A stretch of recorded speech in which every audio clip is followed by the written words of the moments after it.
podcast. It's the big interview, and today with Alastair Leithead, who's, of course, a columnist at the Portugal Resident. Lovely to speak to you today, Alastair. Thank you so much. Live from Vale das Estrelas, your wonderful place, your venue in the Alentejo. Thanks for being here. That's right. Thanks very much. Welcome to the Valley of the Stars. Oh, it's wonderful. We'll talk more about this incredible project that you've got there, but I'd love to talk to you about your incredible BBC career as well, which took you all over the world. I think you've been to some incredible places, and quite contrasting places as well. LA, one of your bases, and Africa and Asia. Could you run through some of the amazing places you've been to and reported from for the BBC? Well, there's a theme to all of them, and that's usually the weather, wherever it is. So I started off 2001. I left the UK, and I haven't lived in the UK since then. And that was Cape Town, the first place I went to. I told the BBC I wanted to be a reporter, a foreign correspondent, and move to Africa. And they said, "We'll move to Cape Town." And I thought, well, that'll be lovely. It wasn't quite what I had in mind. I was thinking more like Zambia or somewhere. But I started off my foreign correspondent career in Cape Town, and then worked quite a lot in Johannesburg.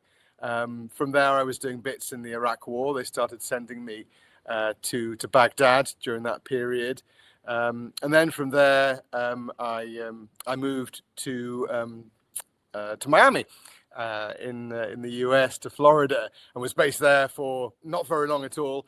I wanted to show my mates I was living on the beach, on South Beach, and so I kind of found some story that would involve me being on a beach doing a piece to camera. And apparently it was going to be the worst ever hurricane season, so they said. And so we did this story, we interviewed people, and then there was this storm with a lightning strike on the horizon at the beach, and that was Hurricane Katrina, which then headed to New Orleans, or New Orleans as they call it. So I spent most of my time there before moving to Afghanistan for 2.5 years during the war, based in Kabul, but traveling around the whole country. Then, as you said, to Asia, to Bangkok, based there, but covering the whole of East Asia. From there, LA, and to be honest with you, I'm much more comfortable being shot at than being on a red carpet, because at least I know what I'm doing. And then from LA back to Africa, to Nairobi for 4 years, which was my last posting before taking a year off, going back to school, going to Stanford for a fellowship for a year. COVID hit, and then there was nothing fun to go back to at the BBC, so I decided to make Alentejo my home instead. After all those places, I have to ask you, why? I mean, we love we have a shared love and passion for Portugal, obviously, but, having traveled the world so extensively, what was it that made you choose Portugal and particularly the Alentejo? Well, look, my wife, Anna, who I met in Bangkok in Thailand, she's Swedish Portuguese. She was working for the Swedish government for the embassy there in East Asia. And so she first brought me to Portugal. I mean, as a kid, I went to the Algarve, as most British families have done. But she took me to Lisbon to her sister's wedding, and I fell in love with Lisbon. We bought a flat in Lisbon a few years after that, for us to drop into when we were in Europe, as we were continuing bouncing around.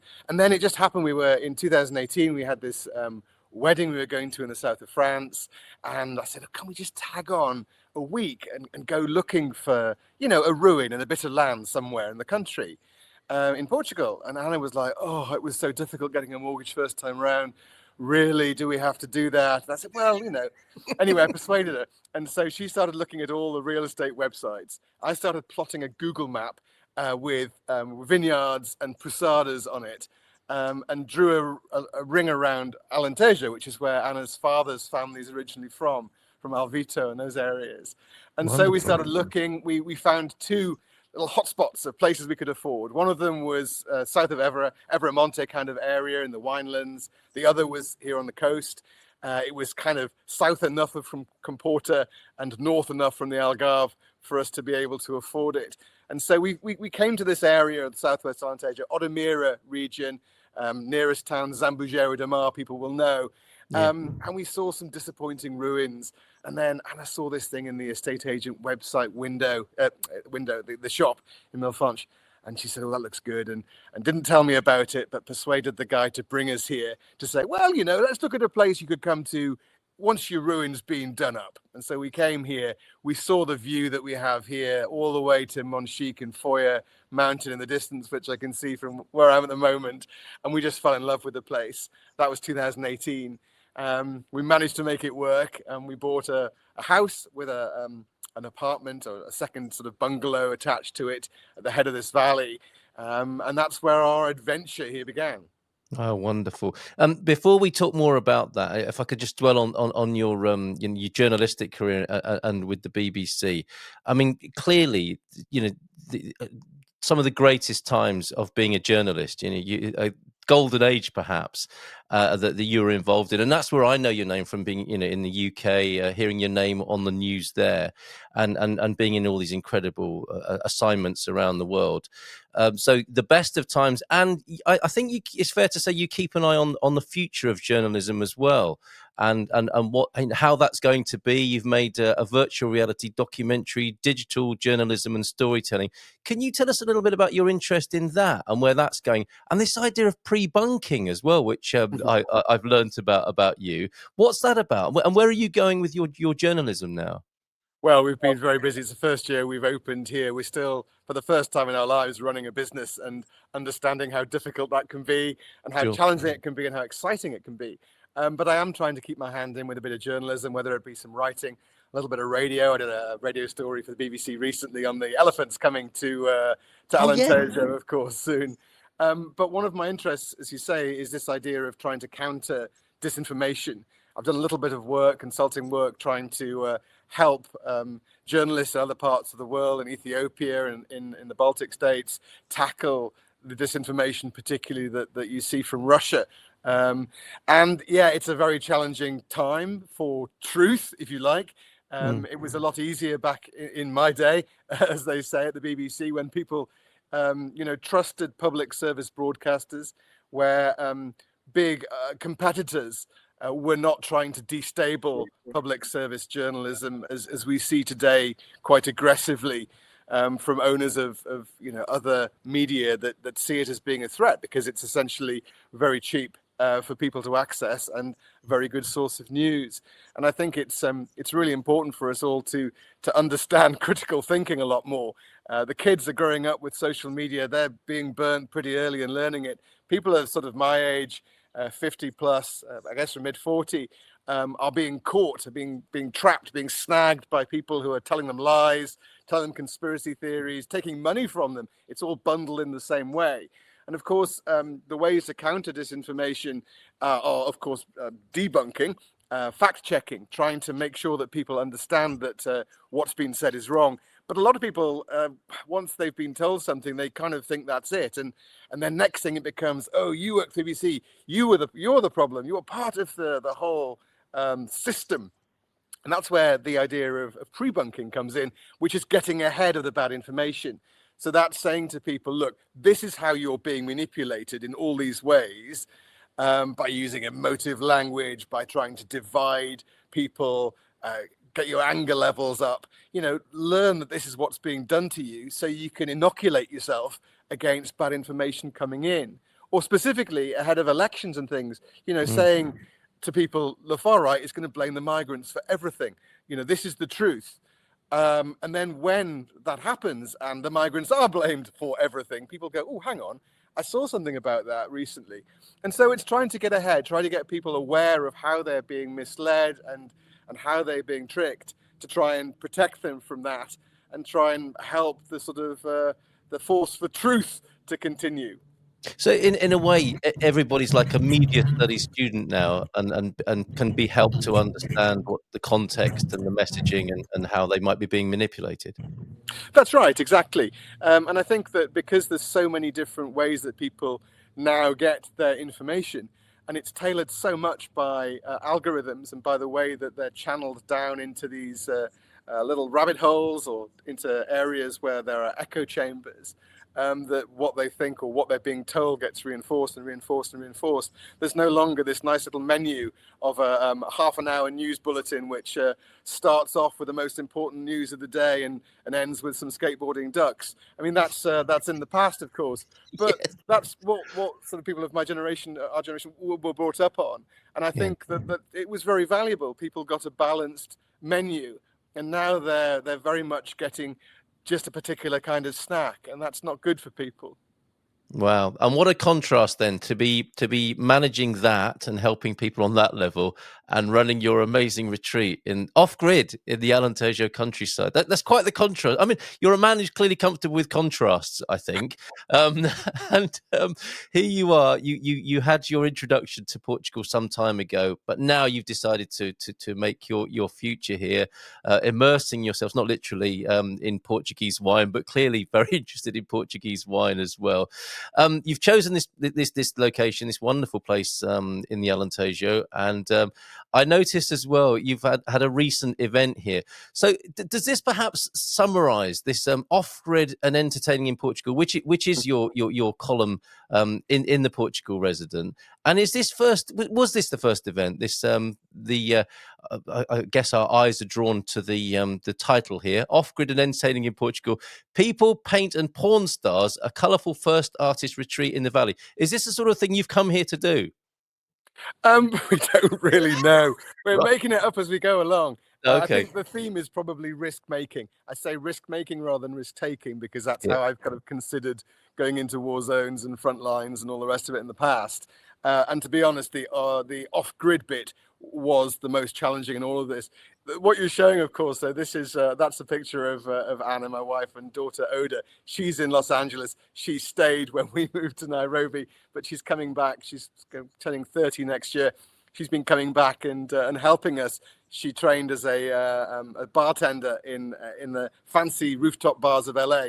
So she provided the cocktails where the porn star bit comes in. This was our first painting retreat. We've had loads of events here already, and we're looking at doing these kind of retreats or packages, things for people to come and spend a few days here doing.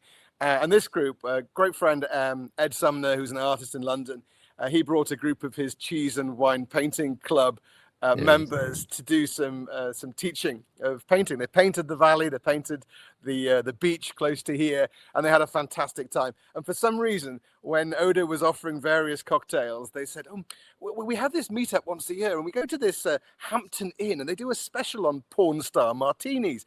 Can you make those? And Oda was like, well, I don't know if I can get maracuja liqueur in Odemira, we'll try. And we did, and they loved it. So it was a really fun event where it showed us what's possible here. We've always liked the idea of having a community of people coming to see us. So we've built these houses behind, which are sort of accommodation. We've also got a clubhouse, we call it, a place where we can have events, where people can come. And we just want to mix people up. When random people come from all sorts of different places, that's lovely. We do a meal for them and they meet each other. We had an aid worker who spent a couple of weeks here. She was in Gaza at the time and taken some leave. Really interesting to have those kinds of people mixing in with the various people that we've got to know over the many years that we've been traveling, of course. But the idea of having groups of people coming here is lovely. And I think the word retreat's a bit worrying because everyone thinks of wellness and of detox. And with our interest in wine, we're kind of thinking this is sort of more of a Retox Institute of Portugal, or RIP for short, perhaps. They can do detox retox days where you start off the day in the sunshine, doing the sun salutations, go for a hike down the valley, try some Madroño with our friend George, who makes it in his distillery, and then come back up for some really good Alentejo wine and a slap-up meal. I mean, that's It's the kind all of about different balance. retreat that Yes, we're it's offering, I all think. about balance ultimately, isn't it? And perfectly exemplified here. I mean, this is where you are. These views, the starry skies above. It's absolutely beautiful, isn't it? How has it gone to be off grid here? That first challenge that you spoke of. Tricky. And look, we started off, we bought the place, we moved here in 2020 in the middle of COVID, which was obviously a wonderful place to be during COVID. We had to bring our little dog Simon, our Hollywood dog, with us. And so getting across from the west coast of the US across to Portugal, and just the point where you could travel in a dip in both countries. We were very fortunate to get through at that time. And only then did we realize what off-grid meant, because we had power, we had water, and so we didn't. And then it was like, well, who do you call? Well, nobody. Where's the instruction manual? There isn't one. And so we started immediately breaking stuff and fixing it and learning how it all worked. We didn't set out to be, off-grid. We have to be off-grid. We have to be totally sustainable. There's no power coming to here. There's no water coming here. There's no water treatment anywhere near us. So, we just had to start learning about it. And it was fine for us. We learned pretty quickly, just for a couple in a house. But when it came to building a place for 22 people, we're planning to expand as well, that's a lot more of a challenge in terms of power and water and things. And so it's been this incredible journey. I always say to friends, every day is a school day, and it continues to be a school day of learning, basically doing my old job, researching what the various people were saying about what you need in order to run an off-grid setup, and then essentially implementing it. And that's what we've done. We've got a 3-phase power system, 84 solar panels. When the sun's shining like it is today, the batteries will be full already.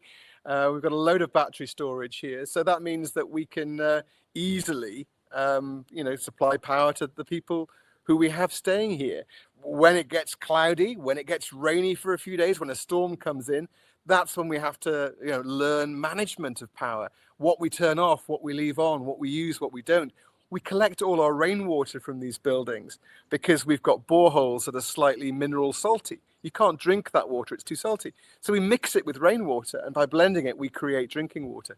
All stuff I knew absolutely nothing about before we started, but now I can bore even myself on the subject of water treatment. Right, so there we go. Valley of the Stars. If people want to find out more about coming and spending some time with you for a retox detox and a special kind of retreat, there, valleyofthestars.co.uk. They can keep in touch with you through your column in The Resident, of course, which is very educational and really catalogues or details and chronicles the development of the plot there and what's going on for you. And a podcast as well. That's about the lifestyle and about Portuguese wine, I understand, as well. Yeah, I've got to. I started these Substacks. I write the blog on that. 2 or 3 times a month, I'll write something about us being here. But also, while we were learning to build and all the Portuguese words required for construction, and had no idea what we were doing. My wife was a diplomat, of course. I was a journalist. The one thing I do know how to do is make radio. And so we taught ourselves immersed ourselves in the history and wine of Alentejo by doing a podcast on Alentejo wine. And so we traveled around. Basically, it's to pick up the stories of the history and the culture, the geography. Again, my old job. But then to present it in a way for people in English to learn about these things through wine, through winemakers. Because look, wine it's the best story. You can sell a bottle of wine that's €10 for €100 if the story's good enough. And so everyone in the wine industry is a storyteller. And so it's really good to hear their stories. So we collected that. I put them together like half-hour sort of the BBC documentaries I used to do, podcast-style documentaries, which Anna and I present. And that's called Anna and Al's Big Portuguese Wine Adventure. It's on all the various places that you'd find podcasts. I'm still making it. We've been super busy on our first year. Haven't finished all the episodes I want to as yet. But it's been so interesting doing things like the history of the Roman history of Portugal through Talia wines, for example, the cooperativos and that period of Portuguese history. And what I've learned, I'm now using here. So when people stay, we do these wine story tastings where people sit around and I just tell them the stories and the history of Portugal through wine, which is great because the longer the stories go on, the more wine they drink and the better the stories they get. So far, so good. Have you got a favourite? Is that too difficult a question to answer? Or maybe a suggestion, a serving or starting suggestion for people who want to find out a bit more about the increasingly better known wine of Portugal. Something's going on at the moment, isn't it, for sure? How would you recommend somebody get into that, their first taste, their first exploration into this wonderful subject and this wonderful wine? It's funny, isn't it? Because we used to get scared by wine tasting. I spent a lot of time, obviously, in South Africa and California, going to wine Mm. tastings there, and it always seems so intimidating because people talk about, the nose of this and the taste of cherries, and you think, oh, crikey, it's all a bit scary. But we've been doing some little courses, Wine Spirit Education Trust courses, learning a little bit about taste and flavor, and going, okay, hang on, this isn't as scary as it's made out to be. So what I want to do is try and help people here to to be more involved with wine without being scared of it, because we are put off by it.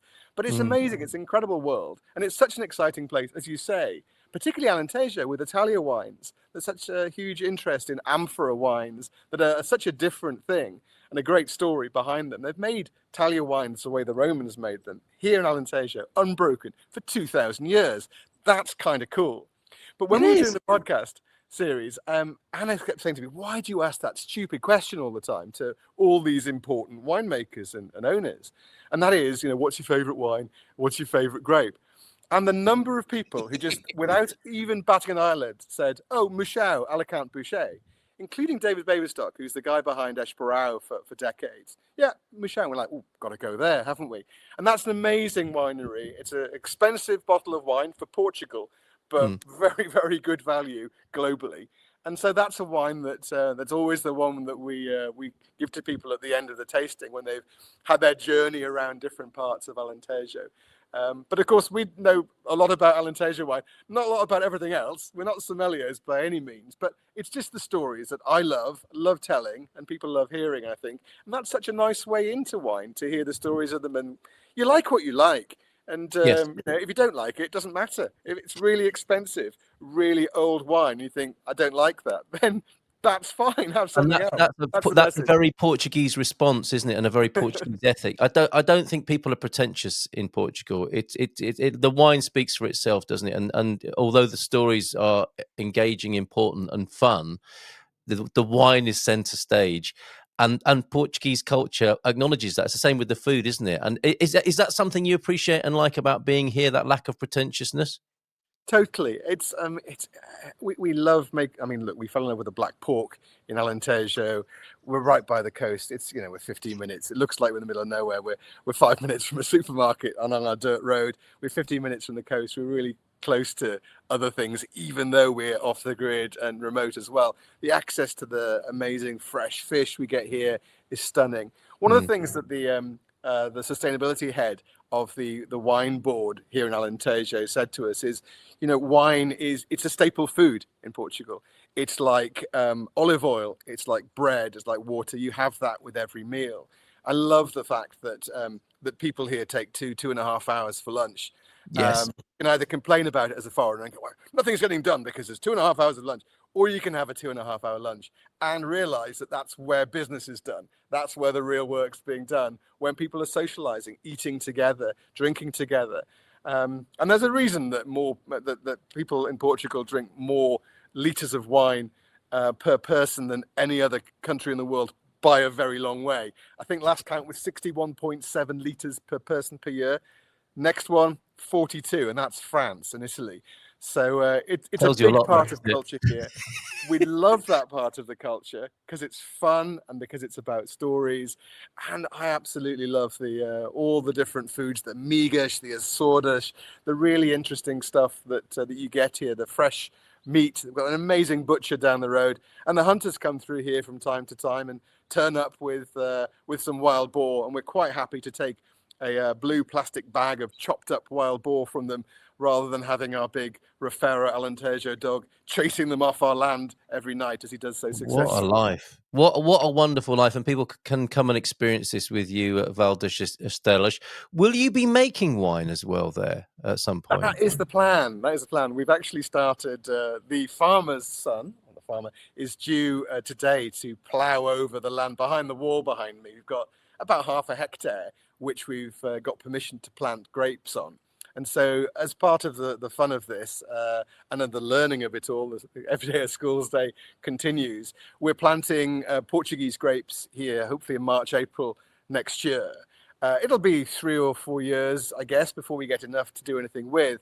But I think it would be great to learn how to do that. If we can do it in talliers, even better. How much fun would that be? We bought a few talliers for that purpose. We've got to work out how to do it. But thankfully, because we've been meeting all these winemakers, we've got great friends now in the wine industry in Portugal, and people are like, oh yeah, you should plant this, you should plant that. So we're going to plant Castelao, we're going to plant Arinto, Alvarinho here on this coast, Beautiful. and see how we do. Fantastic. Taliesh, these are the great Roman amphora, are they? That's the winemaking style you're speaking of. Yeah, that's right. It's the big clay pots. They're about kind of big enough for a small person to get into and clean them once a year, which is what they have to do. Right? It's such an interesting part of the wine story here, the amphora wines, because it's the 11th of November is the important day in the amphora winemaking tradition, particularly in places like Vila de Frades, near Cuba, Vidigueira, in Alentejo, where they have this big festival. Because like, a French DOP or a DOC, a protected geographical region for wine, Talia is protected in that way as well. But the main thing you have to do is leave all the grapes and stems and everything that you threw into the Talia at harvest. It's natural wine. It's the original natural wine. You have to leave it in there until specifically St. Martin's Day, the 11th of November. And then you tap it, and then the wine starts filtering out through its own remains of its fermentation, the mother, they call it. And this wine comes out, and it's all about the Cant Alentejane singing, about the community, about the beginning of the sort of autumn-winter period, the chestnuts, the fresh wine. I mean, it doesn't get better than that, does it? No, it doesn't. People will be shouting at the podcast. Sign me up for that. I want to be there on St. Martin's Day, and hopefully have the Vale de San Martino, the second summer that comes with that as well. What a fantastic time of year! What a brilliant! Yes, you've got it right there. I have it. You have. Just finally, then, thanks so much for giving some of your precious time, Alastair, because it must be very demanding running your off-grid retreat. It's so much to do. Final question, then: what's coming up at Vale das Estrelas for next year, 2026, and more generally, what are your hopes for Portugal as well in the next year and perhaps 5 years? Because these are quite turbulent times the world over, and Portugal has a part to play in that. So, first of all, Vale das Estrelas. Sure. Look, we've just finished off. We're working with a friend of ours who's a wine educator. So we're going to run our first wine education retreat, like learn to drink wine like a sommelier. It's a course for 4 nights, 5 days here for people to delve into wine in a bit more detail, both in the Portuguese context, in the international context as well. We are building up these retreats based around, I hate the word retreat, but these packages, these things where people come for a few days and try the Alentejo wine, the Alentejo food, maybe while they're doing the Rota Vicentina, the Fisherman's Trail walk, or the Historical Way, these long distance footpaths. And the Historical Way runs just down the end of the valley here. So we're really close to that. And we're seeing so many more people coming to Odemira, to this southwest Alentejo coast, because of the walking path.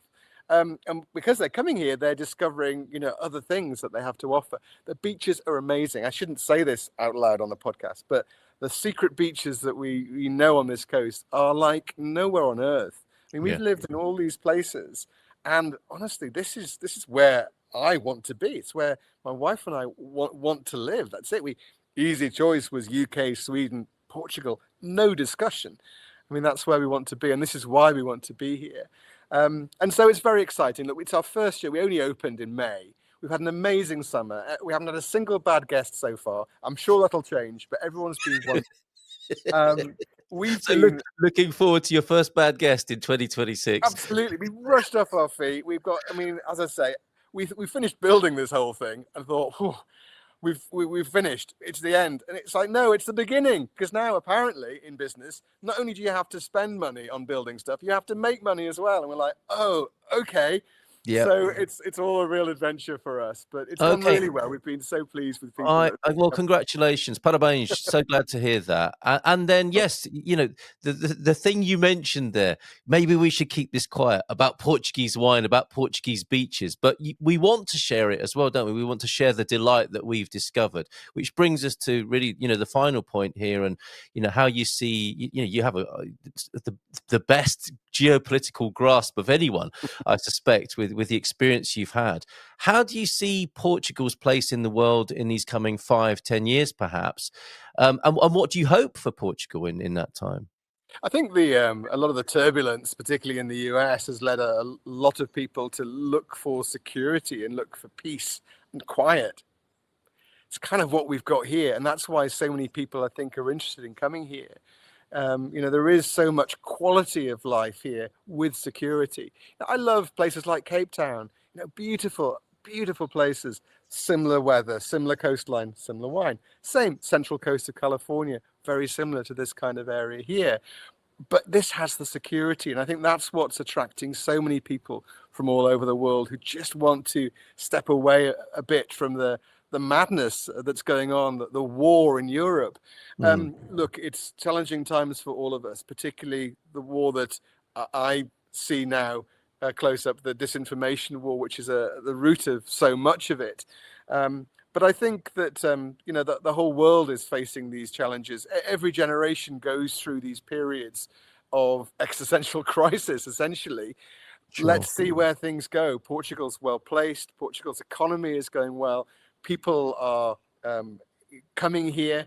Investment is coming into the country, which is a good thing. Yes, of course, there are always conflicts when a lot of people come in, and you still got that big mismatch when it comes to salaries locally. That needs to change. The government in Portugal needs to step up.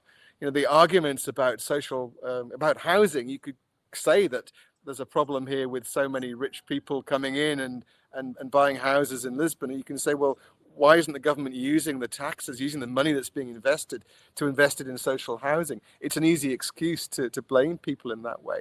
It's great that Portugal has this openness to people like myself, like many others, coming in here, working here, living here, trying to bring something to the community. We're here to basically allow ourselves to live here, work here, retire here, and provide money, to the country while we're here. That's and what to it's give all back. about. Absolutely. No, I get a great sense of that. So perhaps a good note to end on here, the sun setting on your now world famous retreat.